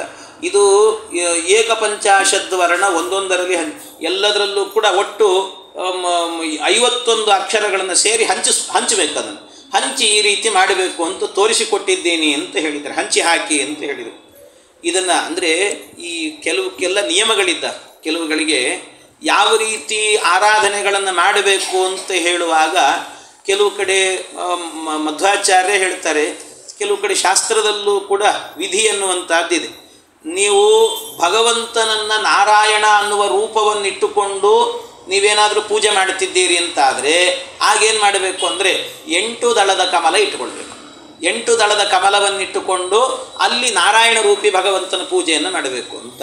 ನಾರಾಯಣಸ್ಯ ಪೂಜಾಯಾಮ್ ಭವೇದಷ್ಟ ದಲೋಚಿತಂ ಅಂತ ಹೇಳ್ತಾರೆ. ಭವೇದಷ್ಟ ದಲೋಚಿತಂ, ನಾರಾಯಣಸ್ಯ ಪೂಜಾಯ, ನಾರಾಯಣ ಎನ್ನುವ ಭಗವಂತನ ರೂಪವನ್ನು ಪೂಜೆ ಮಾಡ್ತೀರಿ ಅಂತಾದರೆ ಅಲ್ಲಿ ನೀವು ಮಾಡಬೇಕಾದ ಹೇಗೆ ಅಂದರೆ 8 ದಳದ ಕಮಲವನ್ನು ಅನುಸಂಧಾನಕ್ಕೆ ತಂದುಕೊಂಡು ಅಥವಾ ಬರೆದು ಅಲ್ಲಿ ನೀವು ಅದನ್ನು ಈಗ ಎಲ್ಲಾದರೂ ಒಂದು ಕಡೆ ನಾರಾಯಣ ಅಷ್ಟಾಕ್ಷರ ಮಂತ್ರದ ಹೋಮ ಮಾಡ್ತೀರಿ.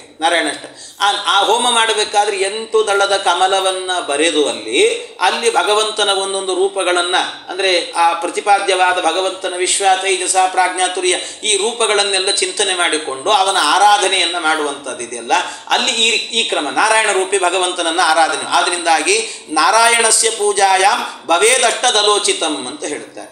ಇನ್ನು ಅದೇ ರೀತಿಯಲ್ಲಿ ನಾವು ವಾಸುದೇವ ರೂಪಿ ಭಗವಂತನ ಪೂಜೆ ಮಾಡ್ತೀವಿ ಅಂತಾದರೆ ಆಗ 12 ದಳದ ಕಮಲವನ್ನು ಹಾಕಬೇಕಲ್ಲಿ. 12 ದಳದ ಕಮಲ, ಆ 12 ದಳದ ಕಮಲ ಅದನ್ನು ಹೇಳ್ತಾರೆ ಪದ್ಮಂ ದ್ವಾದಶ ಪತ್ರಂ ಸ್ಯಾತ್ ವಾಸುದೇವಾಭಿರಾಧನೆ ಅಂತ ಹೇಳ್ತಾರೆ. ವಾಸುದೇವ ಅನ್ನುವಂಥ ಭಗವಂತನ ಆರಾಧನೆ ಮಾಡ್ತೀರಿ ಅಂತಾದರೆ ಅಲ್ಲಿ ಪದ್ಮಂ ದ್ವಾದಶ ಪತ್ರಂ ಸ್ಯಾತ್ ಅಂತ 12 ದಳ ಇರುವಂತಹ ಆ ಪತ್ರವನ್ನು ಅಂದರೆ ಕಮಲವನ್ನು ಹಾಕಬೇಕಲ್ಲಿ ಅಂತ ಹೇಳಿದ್ದ.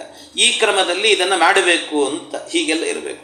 ಇದು 12 ಅಂತ ಹೇಳಿದರು. 12 ಈ 12 ಇದರಲ್ಲೂ ಕೂಡ ಸೇರಿಸ್ತಾ ಹೋಗುವಂಥದ್ದು ಎಲ್ಲವೂ ಕೂಡ 12 ಅಂತ ಸೇರಿಸೋದು. ಇಷ್ಟು ಸೇರಿಸಿ ಆದ ನಂತರ ಜೊತೆಗೆ ಇನ್ನೂ ಸ್ವಲ್ಪ ಹೇಳ್ತಾರೆ ದಾಸರು. ಮತ್ತೊಂದೇನು ಮಾಡಬೇಕು ಅಂದರೆ 12 ರಾಶಿಗಳ ಬರೆದು ಸ್ತುತಿಸಿ ಧನ್ಯನಾಗಲು ಮುಂದೆ ದಳದ ಸಂಧಿಗಳಲ್ಲಿ ರನ್ನಕಾರ ಯೋಗ 9 ಪದದಂತೆ 12 ರಾಶಿಗೆ ವಿಭಾಗ ಮಾಡಿ ಅಂತ ಹೇಳಿದರು. ಮತ್ತೇನು ಮಾಡಬೇಕು? ಈ ಕಮಲ ಬಿಡಿಸಿದ್ದೀರಲ್ವ, ಕಮಲ ಬಿಡಿಸಿ ಆದ ನಂತರ 12 ಕಮಲಗಳಿದ್ದಾವೆ. ಆ ಕಮಲದ ತುದಿಗಳಿಗೇನೆ ಅಂಟಿಕೊಂಡು ಮತ್ತೊಂದು ವೃತ್ತಾಕಾರವನ್ನು ಹಾಕಬೇಕು. ಇನ್ನೊಂದು ವೃತ್ತಾಕಾರ. ಹಾಗಾದ್ರೆ ಇನ್ನೊಂದು ವೃತ್ತಾಕಾರವನ್ನು ಹಾಕಿದ್ರಿ ಅಂತಾದರೆ ಆಗ ನಿಮಗೇನು ಸಿಗುತ್ತೆ ಮತ್ತೆ ಅಂತಂದರೆ ಮತ್ತೆ 12 ಕೋಣೆಗಳು ಸಿಗ್ತವೆ. ಒಳಗೆ ಸೇರಿಕೊಂಡು 12 ಕೋಣೆ ಎನ್ನುವಂಥದ್ದು ಸಿಗ್ತದೆ. ಆ 12 ಕೋಣೆ ಎನ್ನುವಂಥದ್ದು ಸಿಕ್ಕಾಗ ಮತ್ತೆ ಪುನಃ ಅಲ್ಲಿ ಏನು ಮಾಡಬೇಕು ಅಂತಂದರೆ ಒಂದೊಂದು ರಾಶಿಗೆ ಅವ್ರು ಹೇಳ್ತಾರೆ ದಾಸರು ರನ್ನಕಾರ ಯೋಗ 9 ಪದದಂತೆ 12 ರಾಶಿಗೆ ವಿಭಾಗ ಮಾಡಿ ಅಂತ ಹೇಳ್ತಾರೆ. 12 ರಾಶಿಗಳಿಗೂ ಕೂಡ ಈ ಯೋಗಗಳನ್ನು ವಿಭಾಗ ಮಾಡಬೇಕು ಅಂತ ಹೇಳಿದ್ದಾರೆ. ಯೋಗಗಳನ್ನು ಯೋಗ ಅಂತ ಈ ಏನಂತಾರೆ ಪಂಚಾಂಗ ಇದೆ, ನಾಳೆ ಬರ್ತದೆ ಯುಗಾದಿ ದಿವಸ, ಅವತ್ತೊಂದು ದಿವಸ ಆದರೂ ಕೇಳ್ತಾರೆ ಪುಣ್ಯಕ್ಕೆ, ಪ್ರತಿನಿತ್ಯ ಕೇಳಬೇಕು ಅದನ್ನು. ಪಂಚಾಂಗಗಳು ಅಂತಂದರೆ ಪಂಚ ಅಂಗಗಳು ಅಂತಿದ್ದಾರೆ. ತಿಥಿ, ವಾರ, ಆಮೇಲೆ ನಕ್ಷತ್ರ, ಯೋಗ, ಕರಣ ಅಂತ ಇಷ್ಟು ಪ್ರತಿನಿತ್ಯ ತಿಳ್ಕೊಳ್ಬೇಕಂತೆ. ಇದೆಲ್ಲವನ್ನು ಕೂಡ ಇದನ್ನು ತಿಳಿಯೋದ್ರಿಂದ ಒಂದೊಂದು ಫಲ ಇದೆ ಅಂತ ಹೇಳುತ್ತಾರೆ. ತಿಥೇಶ್ಚ ಶ್ರಿಯಮಾಪ್ನೋತಿ ಅಂದರೆ ತಿಥಿಯನ್ನು ಶ್ರವಣ ಮಾಡೋದ್ರಿಂದಾಗಿ ಒಳ್ಳೆ ಸಂಪತ್ತು ಬರ್ತದಂತೆ ನಿತ್ಯ. ಅದಕ್ಕಾದ್ರೆ ಕೇಳಬೇಕು ಇವತ್ತೇನು ತಿಥಿ ಅಂತ ಕೇಳಬೇಕು. ಆಚಾರ ಕಂಡ್ರೆ ಸಾಕು, ಆಚಾರ್ಯ ಏನು ತಿಥಿ ಇವತ್ತು ಅಂತ ಕೇಳೋದು.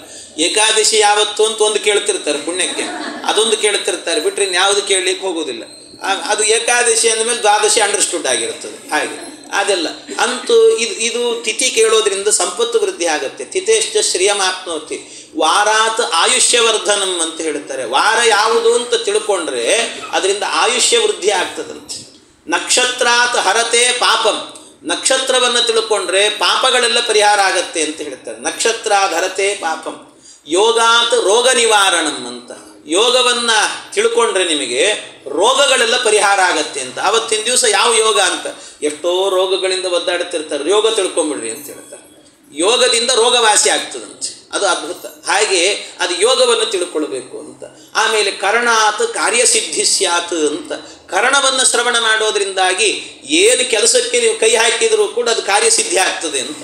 ಕರ್ಣ ತಿಳ್ಕೊಂಡು ಏನೋ ಒಳ್ಳೆ ಕೆಲಸಕ್ಕೆ ಹೋಗ್ತಿದ್ದೀರಿ, ಮಕ್ಕಳಿಗೆ ಏನೋ ಒಂದು ಸೀಟ್ ಸಿಗಬೇಕು ಆಗಬೇಕು ಅಂತ ದೇವರ ಹತ್ರ ಬೇಡಿಕೊಳ್ಳುವಾಗ ಆವತ್ತಿನ ದಿವಸ ಕರ್ಣ ಏನು ಅಂತ ತಿಳ್ಕೊಂಡು ಹೋದ್ರಿ ಅಂದರೆ ಸೀಟ್ ಸಿಕ್ಬಿಡ್ತದೆ, ಕೆಲಸ ಆಗಿಬಿಡ್ತದಂತೆ. ಹಾಗೆ ಆ ರೀತಿ ಅದರಿಂದಾಗಿ ಇದನ್ನು 5 ತಿಳ್ಕೊಳ್ಬೇಕು. 5 ಅದರಲ್ಲಿ ಯೋಗ ಅಂತ ಇದೆ ಒಂದು. ಈ ಯೋಗ ಇದೆ ಅಲ್ವಾ, ಯೋಗ ಎನ್ನುವಂಥದ್ದು ಒಟ್ಟು ಎಷ್ಟು ಅಂದರೆ ಸುಮಾರು 27 ಯೋಗಗಳಿಲ್ಲ. 27 ಯೋಗ. ಈ 27 ಯೋಗಗಳನ್ನು ಕೂಡ ಏನು ಮಾಡಬೇಕು ಅಂದರೆ, ಈಗ ನಾವೇನು ಸುತ್ತು ಹಾಕಿದಾಗ, ವಲಯವನ್ನು ಹಾಕಿದಾಗ ನಮಗೆ ಎಷ್ಟು ಕೋಣೆಗಳು ಸಿಕ್ಕಿದ್ದಾವೆ? 12 ಕೋಣೆಗಳು ಸಿಕ್ಕಿದ್ದಾವೆ. ಆ 12 ಕೋಣೆಗಳಿಗೂ ಕೂಡ ಈ 27 ಯೋಗಗಳನ್ನು ಹಂಚಬೇಕು. ಇದು ಬಹಳ ಕಠಿಣ ಆಯ್ತು ಈಗ ನಮ್ಗೆ ಸ್ವಲ್ಪ. ಯಾಕೆಂದರೆ 12 ಇದೆ, ಇರೋದು 12 ಕೋಣೆ, 27 ಹಂಚು ಅಂದರೆ ಹೇಗೆ ಹಂಚಬೇಕು? 3 ಹಂಚಿದರೂ ಕೂಡ ನಮಗದು ಸಮಸ್ಯೆ ಆಗೇ ಉಳಿತದೆ ಕೊನೆಗೆ. ಅದು 3 2 ಹಂಚಿದ್ರೂ ಆಗಲ್ಲ. ಏನು ಮಾಡಬೇಕು? ಭಾಳ ಸಮಸ್ಯೆ ಬರುತ್ತದೆ. ಅದಕ್ಕೆ ಏನು ಮಾಡಿದರು ಅಂದರೆ ದಾಸರು ಹೇಳಿಬಿಟ್ರು, ಅದಕ್ಕೆ ರನ್ನಕಾರ ಯೋಗ 9 ಪದದಂತೆ ಅಂತಂದ್ರು. ಯೋಗ 9 ಪದದಂತೆ ಒಂದೊಂದು ರಾಶಿಗೆ ಹಂಚಿರಿ ಅಂತಂದು. 9 ಪದದಂತೆ ಅಂತಂದ್ರೆ ಅರ್ಥ ಏನು ಗೊತ್ತಾ? 9 ಪದದಂತೆ ಅಂದರೆ ಒಂದು ಯೋಗ ಅಂತ ಹೇಳಿದರೆ ಆ ಯೋಗಕ್ಕೆ 4 ಪಾದಗಳಿರ್ತವೆ. 4 ಪಾದಗಳು. ನಕ್ಷತ್ರ ಅಂದರೆ ಹಾಗೆ 4 ಪಾದ ಅಂತ ಇರ್ತದೆ. ಹಾಗೆ ಯೋಗಕ್ಕೂ ಕೂಡ 4 ಪಾದ ಅಂತ ಇರ್ತದೆ. ಮೊದಲು ಯೋಗ ಅಂತಂದರೆ ಯಾವ್ದು ಯೋಗ ಇದೆ ಅಂತ ತಿಳ್ಕೊಂಬಿಡ್ರಿ ಮೊದಲು.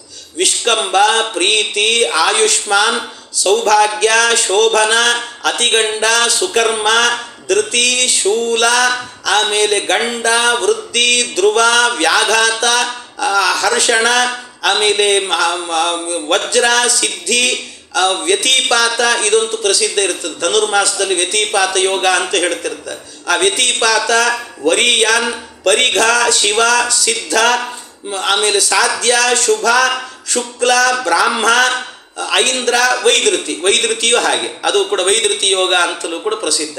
ಹಾಗೆ ಈ ಯೋಗಗಳು ಒಟ್ಟು 27 ಯೋಗಗಳಿದ್ದಾರೆ. ಅದರಲ್ಲಿ ಏನು ಮಾಡಬೇಕು ಅಂತಂದರೆ 9 ಪದದಂತೆ ಅಂತ ಹೇಳಿದರು. 9 ಪದದಂತೆ ಅಂದರೆ ಒಂದು ಯೋಗಕ್ಕೆ ಎಷ್ಟು ಪಾದಗಳು? ಒಂದು ಯೋಗಕ್ಕೆ 4 ಪಾದಗಳು ಅಂತ ಹೇಳಿದೆ. ಹಾಗಾದರೆ ಒಂದೊಂದು ರಾಶಿಗೆ ಎಷ್ಟೆಷ್ಟು ಸೇರಿಸಬೇಕು ಅಂದರೆ 9 ಪದದಂತೆ ಅಂದರೆ 9 ಪಾದಗಳನ್ನು ಸೇರಿಸ್ತಾ ಹೋಗ್ರಿ ನೀವು ಅಂದರೆ ಅದು 12 ಆಗಿಬಿಡ್ತದೆ. ಅವು ಸಮಸ್ಯೆ ಇಲ್ಲ ನಮಗೆ. ಮೊದಲನೇದ್ದು ಮೇಷರಾಶಿ ಅಂತ ಇಟ್ಟುಕೊಂಡಿದ್ದೀವಿ ಅಂದರೆ ಮೊದಲನೇ ಕೋಣೆ ಅಂತ ಇಟ್ಕೊಂಡ್ಬಿಡ್ರಿ ನೀವು. ಮೊದಲನೇ ಕೋಣೆ, ಮೇಷಾದಿಗಳನ್ನು ಹೇಳ್ತೀವಲ್ಲ, ಮೇಷ ಅನ್ನೋದು ಮೊದಲನೇ ಕೋಣೆ.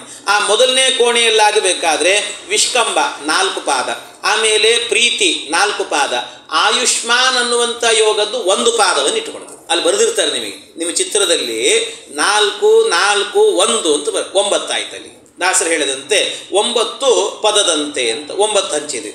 ಆಮೇಲೆ 2ನೇ ಕೋಣೆಗೆ ಬನ್ನಿ. ಆಯುಷ್ಮಾನ್ ಯೋಗ 3 ಪಾದ, ಸೌಭಾಗ್ಯ 4 ಪಾದ, ಶೋಭನ 2 ಪಾದ. ಯಾಕೆಂದ್ರೆ 9 ಆಗಬೇಕು ನಮಗೆ. 9 ಆಗಬೇಕಾದ್ರಿಂದಾಗಿ 3, 4, 2 ಅಂತ ಹಂಚಬೇಕು.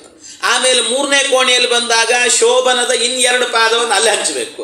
ಆಮೇಲೆ ಅತಿಗಂಡ 4 ಪಾದ, ಸುಕರ್ಮ 3 ಪಾದ ಅಂತ 3 ಪಾದ ಹಂಚಬೇಕು. ಹೀಗೆ 2, 4, 3 ಅಂತ 3ನೇ ಕೋಣೆಯಲ್ಲಿ ಹಂಚಬೇಕು.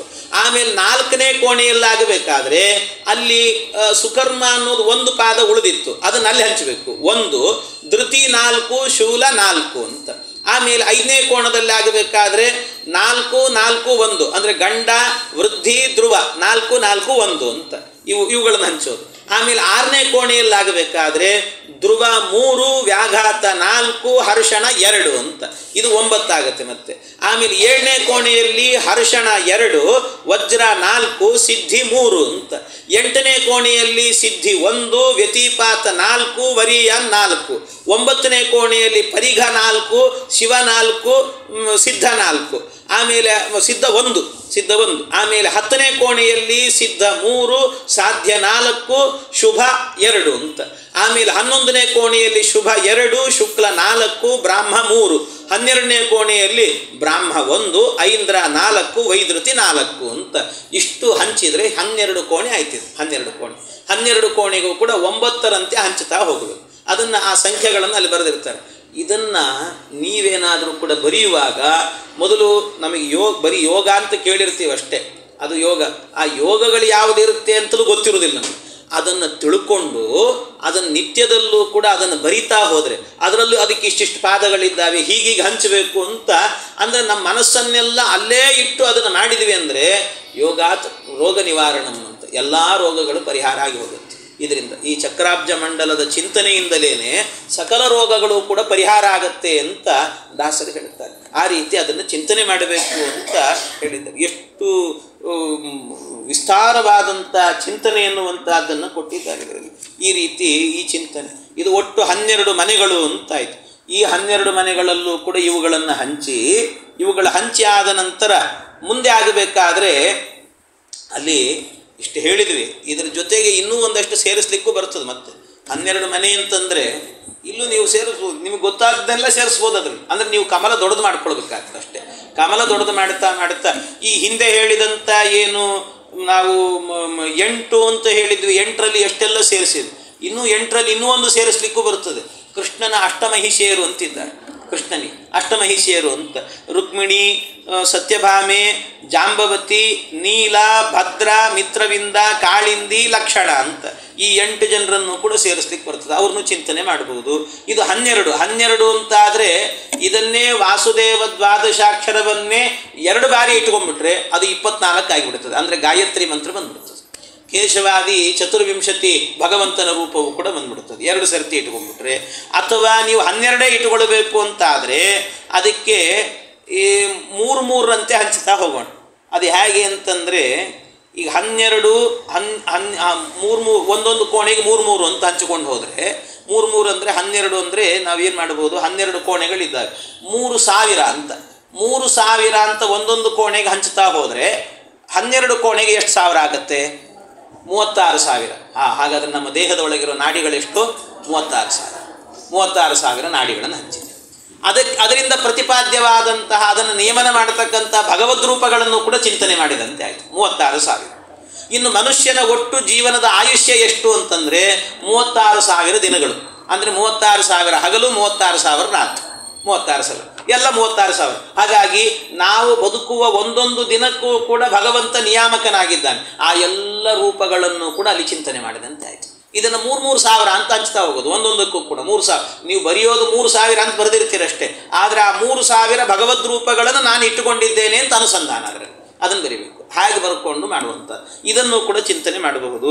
ಅಥವಾ ನಮ್ಮ ದೇಹದ ಒಳಗೆ ಈ ಷೋಡಶಿ ಗ್ರಂಥದಲ್ಲಿ ಹೇಳುತ್ತಾರೆ. ಷೋಡಶಿ ಗ್ರಂಥದಲ್ಲಿ ಹೇಳುವಾಗ ನಮ್ಮ ದೇಹದೊಳಗೆ ಎಷ್ಟು ಮೂಳೆಗಳಿದ್ದಾವೆ ಅಂದರೆ 360 ಮೂಳೆಗಳಿದ್ದಾವೆ ಅಂತ ಹೇಳ್ತಾರೆ. 360. ಅದಕ್ಕೆ ಭಗವಂತ ನಿಯಾಮಕನಾಗಿದ್ದಾನೆ ಅಂತ ಒಂದೊಂದು ರೂಪಗಳನ್ನು ಚಿಂತನೆ ಮಾಡಿದ್ದಾರೆ ಷೋಡಶಿಯಲ್ಲಿ. ಹಾಗಾಗಿ 360 ಅಂತಂದರೆ 30 ಹಂಚಿಬಿಡು ಅಷ್ಟೇ. ಒಂದೊಂದು ಮನೆಯಲ್ಲಿ 30 ಅಂದರೆ 30 ಭಗವಂತನ ರೂಪಗಳನ್ನು ಚಿಂತನೆ ಮಾಡಿದಂತೆ ಆಗ್ತದೆ ಅಂತ ಅದನ್ನು ಕೂಡ ಮಾಡಬಹುದು. ಅಥವಾ ಇಲ್ಲ ಅಂತ ಆದರೆ ಇನ್ನೊಂದು 12 ಅಂತಂದರೆ ಅಥರ್ವ ವೇದದಲ್ಲಿ ಇರುವ ಶಾಖೆಗಳೆಷ್ಟು ಅಂದರೆ 12 ಶಾಖೆಗಳು. ಹಾಗಾಗಿ 12 ಶಾಖೆಗಳನ್ನು ಕೂಡ ಬರೆದು ತತ್ತತ್ ಪ್ರತಿಪಾದ್ಯವಾದಂಥ ಭಗವಂತನ ರೂಪಗಳು ಅಂತ ಚಿಂತನೆ ಮಾಡುವಂತಹದ್ದು. ಹೀಗೆ ಇದೆಲ್ಲವೂ ಕೂಡ ಏನು ಅಂತಂದರೆ ಇದು 4 ಅಂತ ಅಂದರೆ ಒಂದು ಸರ್ತಿ ಭಗವಂತನಿಗೆ ಪ್ರದಕ್ಷಿಣೆ 4 ಅಂತ ಹೇಳಿದ್ದೀನಿ. ಮತ್ತೊಂದು ಸರ್ತಿ ಮಾಡಬೇಕು ಅನಿಸಿ ಮತ್ತೆ 4 ಮಾಡಬೇಕು, ಮತ್ತೆ 4. ಇದು 12 ಅಂತಿದೆಯಲ್ಲ, 4 4 4 ಅಂತ ಭಗವಂತನಿಗೆ ಒಂದೊಂದು ಕಡೆಯಲ್ಲೂ ಕೂಡ 4 ಪ್ರದಕ್ಷಿಣೆ ಅಂತ ಇಟ್ಟುಕೊಂಡು ಮಾಡಿದ್ವಿ ಅಂತಾದರೆ, ಯಾಕೆಂದರೆ ಪ್ರದಕ್ಷಿಣೆ ಮಾಡಬೇಕಾದ್ರೆ ಒಂದು ಜಿತಂತೆ ಸ್ತೋತ್ರ ಅಂತ ಒಂದು ಸ್ತೋತ್ರ ಇದೆ. ಆ ಜಿತಂತೆ ಸ್ತೋತ್ರದಲ್ಲಿ ಹೇಳುವಾಗ ಜಿತಮಿತ್ಯಾದಿ ಮಂತ್ರೇಣ ಪ್ರದಕ್ಷಿಣ ನಮಸ್ಕೃತಿ ಕೃತ್ವಾತು ಚತುರಾವೃತ್ಯ ಅಂತ ಹೇಳ್ತಾರೆ. ಚತುರಾವೃತ್ತಿ ಅಂದರೆ 4 ಆವೃತ್ತಿ ಮಾಡಿಕೊಂಡು ಅದನ್ನು ಅಂದರೆ 4 4 4 ಅಂತ ಹಾಕುವಂಥದ್ದು ಅಂತ ಅಲ್ಲಿ ಇದು ಅಪರಾಧಗಳನ್ನೆಲ್ಲ ಪರಿಹಾರ ಮಾಡಲಿಕ್ಕಿರುವಂಥ ಒಂದು ಸ್ತೋತ್ರ. ಅದನ್ನು ಆ ಸ್ತೋತ್ರ ಹೇಳಿಕೊಂಡು ಪ್ರದಕ್ಷಿಣೆ ಮಾಡಿದರೆ ಎಲ್ಲ ಸ್ತೋತ್ರಗಳ ಪುಸ್ತಕದಲ್ಲಿ ಸಿಗ್ತದೆ. ಜಿತಂತೆ ಸ್ತೋತ್ರ ಅಂತ ನೋಡಿದರೆ ಸಿಗ್ತದೆ ನಿಮಗೆ ಅದೆಲ್ಲ ಅಂತ ಅದನ್ನು ಹೇಳಿದ್ದಾರೆ. ಹಾಗಾಗಿ ಆ ರೀತಿಯಲ್ಲಿ ಆ ಕ್ರಮದಿಂದಲೂ ಕೂಡ 4 ಪ್ರದಕ್ಷಿಣೆ ಅಂತ ಇಟ್ಟುಕೊಂಡು ಮಾಡುವುದು, 12ಕ್ಕೆ ಸೇರಿಸುವಂಥದ್ದು. ಈ ರೀತಿಯಲ್ಲಿ ಅನೇಕ ರೀತಿಯಲ್ಲಿ ಚಿಂತನೆ ಮಾಡಲಿಕ್ಕೆ ಬರ್ತದೆ. ಆಗಲೇ ಹೇಳಿದಂತೆ ಏನು 12 ಸ್ಕಂದಗಳು ಅಂತಿದ್ದಾವೆ, ಆ 12 ಸ್ಕಂದಗಳನ್ನು ಕೂಡ ಅಲ್ಲಿ ಭಗವಂತನ ಒಂದೊಂದು ಸ್ಕಂದದಿಂದ ಪ್ರತಿಪಾದ್ಯವಾದ ಭಗವದ್ ರೂಪಗಳನ್ನು ಚಿಂತನೆ ಮಾಡಲಿಕ್ಕೆ ಬರ್ತದೆ ಅಂತ ಅದನ್ನು ಚಿಂತನೆ ಮಾಡಬಹುದು. ಹೀಗೆ ಎಲ್ಲ ರೂಪಗಳನ್ನು ಕೂಡ ಚಿಂತನೆ ಮಾಡಲಿಕ್ಕೆ ಬರ್ತದೆ. ಇಷ್ಟು ದಿವ್ಯವಾಗಿರುವಂಥದ್ದಿದು ಅಂತ ಈ ರೀತಿ ಇದರ ವರ್ಣನೆಯನ್ನು ಮಾಡಿದ್ದಾರೆ.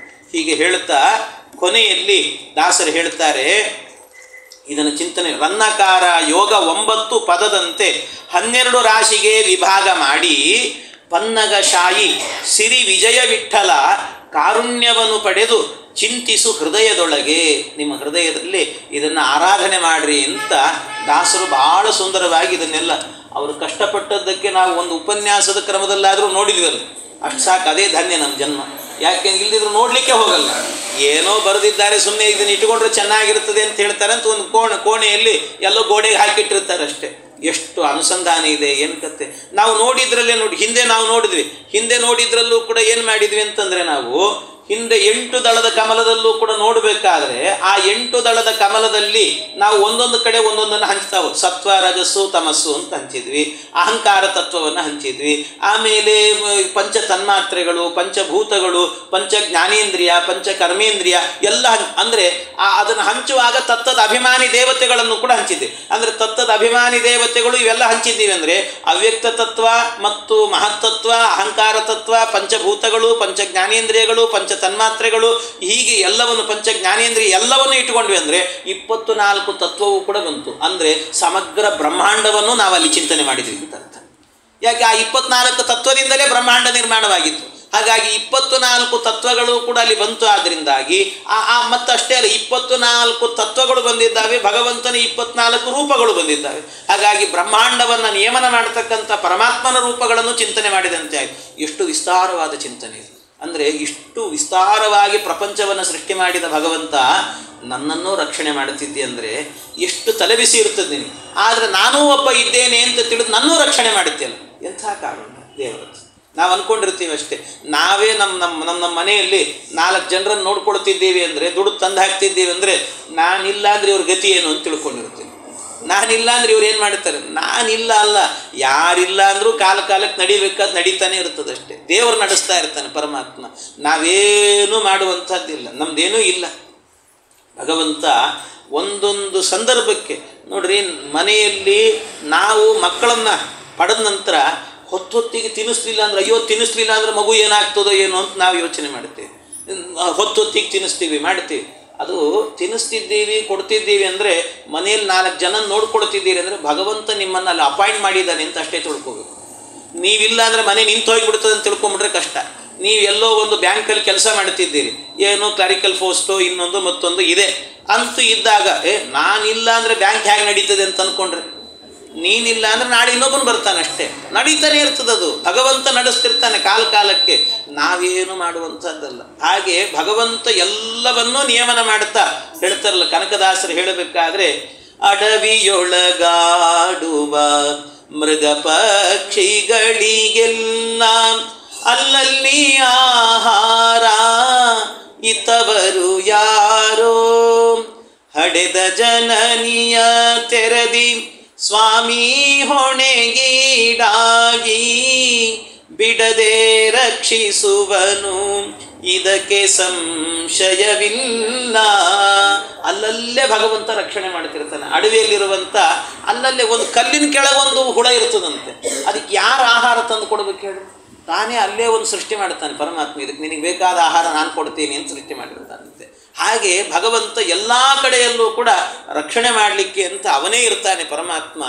ಅಂತ ಅನುಸಂಧಾನ ನಮಗೆ ಬರಬೇಕಂದ್ರೆ, ಇಡೀ ಬ್ರಹ್ಮಾಂಡವನ್ನು ರಕ್ಷಣೆ ಮಾಡತಕ್ಕಂಥ ಪರಮಾತ್ಮ ನಾನು ಬದುಕಿದ್ದೇನೆ, ಉಸಿರಾಡ್ತಿದ್ದೇನೆ ಅಂದರೆ ಇದು ಭಗವಂತನ ಕಾರುಣ್ಯ. ಅವನು ರಕ್ಷಣೆ ಮಾಡಿದ್ರಿಂದಲೇ ಇದ್ದೇನೆ ಅಂತ ಆ ಅನುಸಂಧಾನ ಎನ್ನುವಂಥದ್ದು ನಮಗೆ ಬರಬೇಕು. ಹೀಗೆ ಆ ಎಲ್ಲ ಅನುಸಂಧಾನಗಳು ಬರೋದಕ್ಕೋಸ್ಕರವಾಗಿ ಇಷ್ಟೆಲ್ಲ ವಿಸ್ತಾರವಾಗಿ ದಾಸರು ಇದನ್ನೆಲ್ಲ ನಿರೂಪಣೆ ಮಾಡುತ್ತಾರೆ. ಇದನ್ನು ಹೇಳ್ತಾ ಮುಂದೆ ಮತ್ತೆ ಇದು ಆದ ಮೇಲೆ ಇನ್ನೊಂದು ಹೇಳಿದ್ದಾರೆ. ಇನ್ನೊಂದು ಸುಳಾದಿ ಇದೆ. ಅದರಲ್ಲಿ ಈಗ ಮತ್ತೇನು ಮಾಡುತ್ತಾರೆ ಅಂದರೆ, 12 ದಳವುಳ್ಳ ಕಮಲದ ಮೇಲೆ 12 ಪತ್ರದ ಕಮಲ ಬರೆದು ಅಂತ ಏನೀಗ ವೃತ್ತಾಕಾರ ಬರೆದಿದ್ದೀರಿ, ಅದರ ಮೇಲೆ ಏನು ಮಾಡಬೇಕಂತೆ 12 ಅಂದರೆ 12 ಅಂದರೆ 12 12 ಅಂದರೆ ಎಷ್ಟಾಯಿತು? 24 ಅಂತ. 24 ಅಂದಾಗ ನಿಮಗಾಗಲೇ ಅಂದಾಜಾಗಿಬಿಟ್ಟಿರ್ತದೆ 24 ಭಗವಂತನ ರೂಪ ಬಂದೇ ಬರ್ತದೆ ಅಂತ. ಹಾಗಾಗಿ ಆ 24 ಅನ್ನುವಂಥದ್ದನ್ನು ಅಷ್ಟು ಕಮಲಗಳನ್ನು ಬರೀಬೇಕು. ಸ್ವಲ್ಪ ಜಾಸ್ತಿ ಆಯಿತು ಕಮಲಗಳೀಗ. ಮೊದಲು 6 ಇತ್ತು, 8 ಆಯಿತು, 12 ಆಯಿತು, ಆಮೇಲೆ ಈಗ 24 ಆಯಿತು, ಡಬಲ್ಲೇ ಆಗೋಯ್ತು. ಈಗ 24 ಕಮಲಗಳು ಕೂಡ ಸ್ವಲ್ಪ ವಿಸ್ತಾರ ಆಯಿತು. ಅದನ್ನೆಲ್ಲ ಬರೀಲಿಕ್ಕೆ ನಿಮಗೆ ಸಮಯ ಬೇಕಾಗ್ತದೆ ಸ್ವಲ್ಪ. ಆದ್ದರಿಂದ ಇವತ್ತು ಬರೀರಿ, ನಾಳೆ ಅದರಲ್ಲಿ ಏನಿದೆ ಅಂತ ನೋಡೋಣ ಅಂತ ಹೇಳುತ್ತಾರೆ. ಕೃಷ್ಣ ಅರ್ಪಣ.